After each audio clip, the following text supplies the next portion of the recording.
We are spending $270 billion a year on the military, but we don't have a major enemy. I know it hurts your feelings. I know you're upset about it. I know you're hoping and praying that maybe we'll have another war. Maybe somebody will rise up. But it ain't happening. The Soviet Union doesn't exist. The Warsaw Pact is through. Who are you worried about? Iraq? Panama? Who are you worried about? I'll tell you who I'm worried about. I'm worried about the fact that our workers are seeing a decline in their standard of living. They want to see our industry be rebuilt. That's what they want to see. No more B-2 bombers, no more Star Wars. Let's make the quality products we need. Let's invest in American industry. No, I won't yield. The American people want to see our kids educated. They want a Head Start program. They want their kids to be able to go to college. They want to wipe out the fact that 5 million children in this country go to bed hungry. They want child care for their kids. They want decent education. Let's have the guts to give some leadership to this country. The Cold War's over. Let's reinvest in America. Let's support this amendment. Time to jump. Mr. Speaker, in the brief time I have, let me give you 5 reasons why I'm opposed to giving the President a blank check to launch a unilateral invasion and occupation of Iraq, and why I will vote against this resolution. 1, I have not heard any estimates of how many young American men and women might die in such a war, or how many tens of thousands of women and children in Iraq might also be killed. 2nd, I am deeply concerned about the precedent that a unilateral invasion of Iraq could establish in terms of international law and the role of the United Nations. If President Bush believes that the U.S. can go to war at any time against any nation, what moral or legal obligation could our government raise if another country chose to do the same thing? 3rd, the United States is now involved in a very difficult war against international terrorism, as we learned tragically on September 11th. We are opposed by Osama bin Laden and religious fanatics who are prepared to engage in a kind of warfare that we have never experienced before. I agree with Brent Scowcroft, Republican former National Security Advisor for President George Bush Sr., who stated, and I quote, "An attack on Iraq at this time would seriously jeopardize, if not destroy, the global counter-terrorist campaign we have undertaken," end quote. 4th, at a time when this country has a $6 trillion national debt and a growing deficit, we should be clear that a war and a long-term American occupation of Iraq could be extremely expensive. 5th, I am concerned about the problems of so-called unintended consequences. Who will govern Iraq when Saddam Hussein is removed? And what role will the U.S. play in an ensuing civil war that could develop in that country? Will moderate governments in the region who have large Islamic fundamentalist populations be overthrown and replaced by extremists? Will the bloody conflict between Israel and the Palestinian Authority be exacerbated?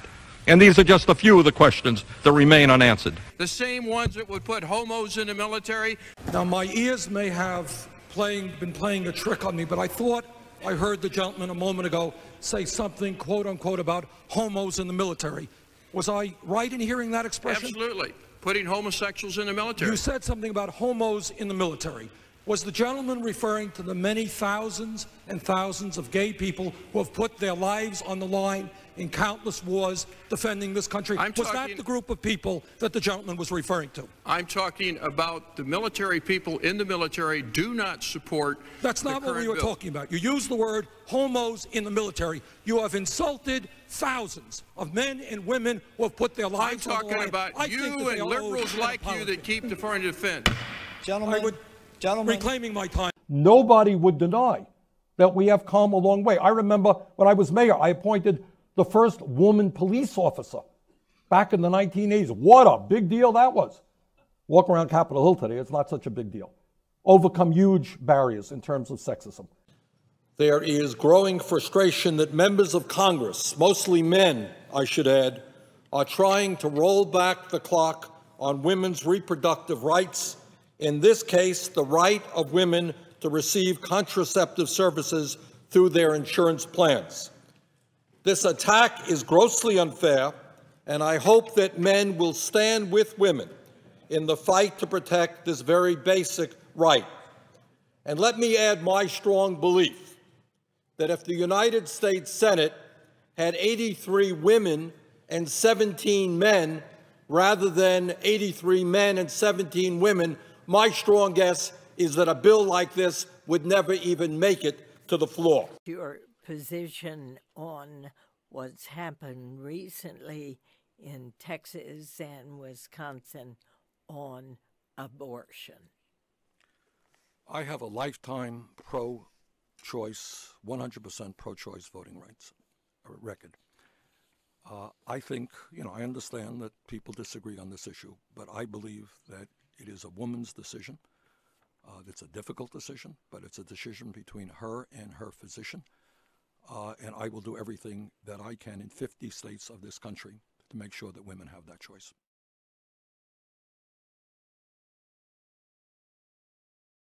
We have about 11 million undocumented workers, people in this country. Some of them have been here for many, many years. It is my strong view that we need a path toward citizenship for those people. That is virtually every major scientific organization in this country and throughout the world. And virtually without exception, what they are saying is climate change is real. Climate change is caused by carbon emissions and human activity. Climate change is already causing devastating problems in the United States of America and around the world. I don't have to remind anybody here that just a year or 2 years ago, we voted $60 billion in order to deal with Hurricane Sandy. And what the scientific community tells us, if we don't get our act together and start reversing climate change, we're going to have more extreme weather disturbances. That's what they are telling us. And then I listened to this debate today, and is this debate about, okay, how do we go forward in transforming our energy system, moving away from fossil fuel into energy efficiency and into sustainable energy? Is that the debate that we're hearing today? Is the debate about how we invest more in technology so that we can come up with transportation systems that are more energy efficient? Is that the debate we are hearing today?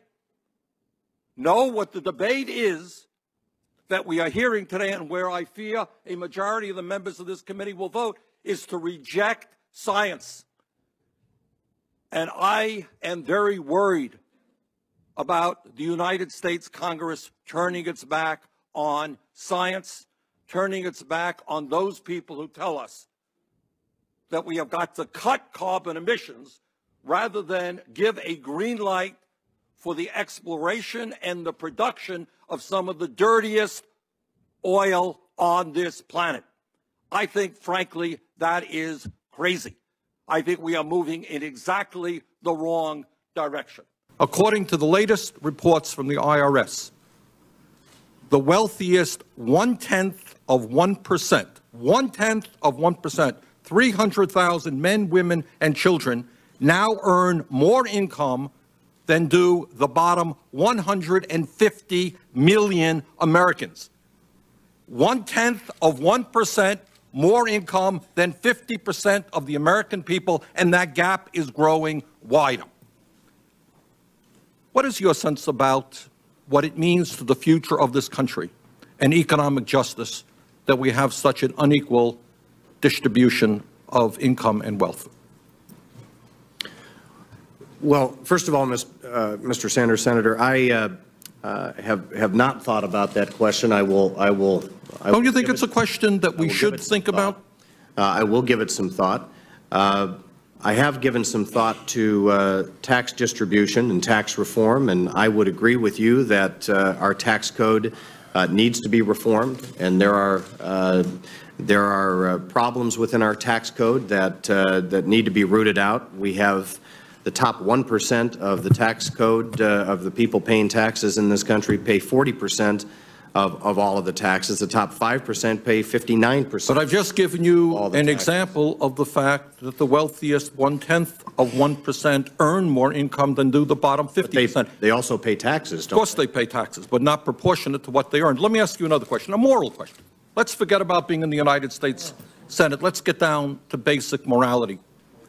In your budget, you propose over $700 billion in tax breaks for the wealthiest 0.3%. $700 billion in tax breaks for millionaires and billionaires at the same time as you want to eliminate, among other programs, the low-income weatherization assistance program, as you want to make massive cuts in the LIHEAP program, which you are very familiar with. Well, in Vermont and all over this country, in Iowa, I dare say, it is getting cold. Older people cannot afford to keep their homes warm. What is the moral justification for giving over $700 billion in tax breaks to millionaires and billionaires and then cut back on programs which keep people warm, which provide health care for desperate people, and which provide many other basic necessities? Give me the moral justification for that. The tax cuts that the President proposed in 2001 and 2003 are distributed much further than the top 1/10 of one. But I've given you an example of how it impacts the top 3/10 of 1%, $700 billion. Tell me why the richest people in this country need tax breaks when poverty is increasing. I would guess under that you received a tax cut. I may have. But I'm talking about millionaires and billionaires, and I don't need a tax break. You don't need a tax break. Tell me, why should the richest... Why don't I need a tax break? Because you're doing well and other people are going hungry in America. And the middle class is shrinking. And so it's my responsibility... Annie, I'm not talking about you. I'm talking about millionaires and billionaires. No, then take anyone as a taxpayer. I'll give you an example. You want to repeal the estate tax. Is that correct?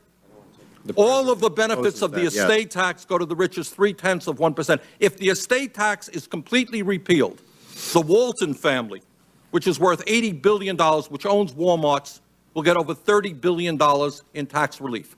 Do you think the Walton family needs $30 billion in tax relief when you're cutting back on health care, when you're cutting back on programs that feed hungry people, hungry senior citizens? Let me hear the moral. Your administration talks a lot about morality and family values.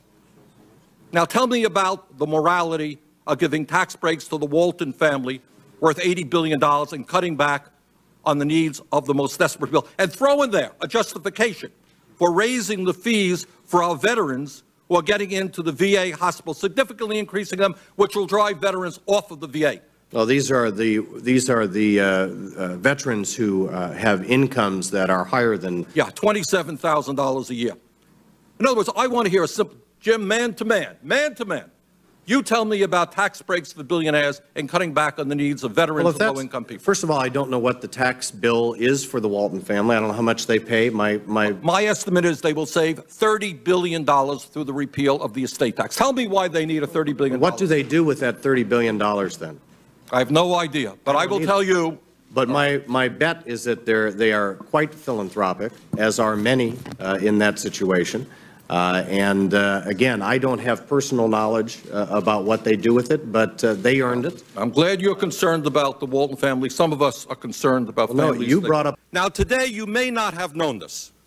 I suspect that you don't, but you have insulted tens of millions of American workers. You have defended over the years, among other things, the abolition of the minimum wage, one of your policies, and giving huge tax breaks to billionaires. But today you reached a new low, I think, by suggesting that manufacturing in America doesn't matter. It doesn't matter where the product is produced. We lost 2 million manufacturing jobs in the last 2 years alone, 10% of our workforce. Walmart has replaced General Motors as the major employer in America, paying people starvation wages rather than living wages, and all of that does not matter to you. Doesn't matter. If it's produced in China, where workers are making 30 cents an hour, or produced in Vermont, where workers can make 20 bucks an hour, it doesn't matter. You have told the American people that you support a trade policy which is selling them out, only working for the CEOs who can take our plants to China, Mexico, and India. You insulted Mr. Castle. Mr. Castle, a few moments ago, a good Republican, told you that we're seeing not only the decline of manufacturing jobs, but white-collar information technology jobs. Forrester Research says that over the next 15 years, 3.3 million U.S. service industry jobs and 136 billion in wages will move offshore to India, Russia, China, and the Philippines. Does any of this matter to you? Do you give one whit of concern to the middle class and working families of this country? That's my question. Congressman, we have the highest standard of living in the world. No, we do not. You go to Scandinavia and you will find that people have a much higher standard of living in terms of education, health care, and decent paying jobs. Wrong, Mr. Greenspan. May I answer your question? You sure may. Thank you. For a major industrial country, we have created the most advanced technologies, the highest standard of living for a country of our size. Our economic growth is crucial to us.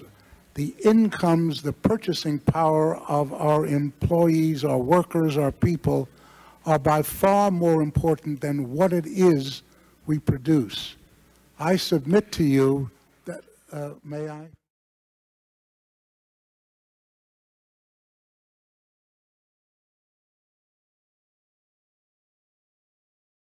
And what I'm saying to you is, yes, I found a flaw. I don't know how significant or permanent it is, but I've been very distressed by that fact. But if I may I just finish an answer to the question previously? You found a flaw in the reality? A flaw in the model that I perceived is the critical functioning structure that defines how the world works, so to speak. In other words, you found that your view of the world, your ideology was not right. It was not working. Precisely. No, that's precisely the reason I was shocked, because I had been going for 40 years or more with very considerable evidence that it was working exceptionally well.